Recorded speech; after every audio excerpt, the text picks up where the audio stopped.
আজকে তোমাদের সাথে শেয়ার করছি সিঙ্গারার রেসিপি, যা সন্ধ্যেবেলা টিফিনে মুড়ির সাথে সিঙ্গারা খেতে ভীষণ ভালো লাগে। আর দোকানের মতো সিঙ্গারা কীভাবে বানাবে তা সকলে দেখে নিন। প্রথমেই সিঙ্গারার জন্য ময়দাটা মেখে নিচ্ছি। তার জন্য ময়দা নিয়ে নিয়েছি, এর মধ্যে সামান্য নুন আর খাস্তার জন্য সাদা তেল দিয়ে ভালো করে মেখে নিচ্ছি। অল্প অল্প করে জল দিয়ে মেখে আমি আধ ঘন্টাটা রেখে দিয়েছি। এদিকে সিঙ্গারার পুরের জন্য আমি কড়াইয়ে সাদা তেল দিয়ে কয়েকটা চীনাবাদাম ভেজে নিয়েছি। এই তেলেই 5 ফোড়ন আর কাঁচা লঙ্কা বাটা দিয়ে একটু নাড়িয়ে জিরে গুঁড়ো, ধনে গুঁড়ো, হলুদ গুঁড়ো, নুন দিয়ে নাড়িয়ে নিচ্ছি। তারপর এর মধ্যে আমি সিদ্ধ করে রাখা আলুগুলো সবটা দিয়ে দিচ্ছি।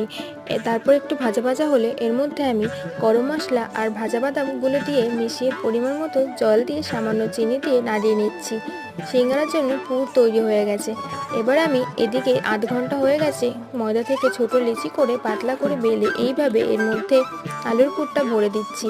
এবার সবটা ভেজে নিয়েছি। গরম গরম সিঙ্গারা রেডি হয়ে গেছে। ভালো লাগলে লাইক, কমেন্ট, সাবস্ক্রাইব করো।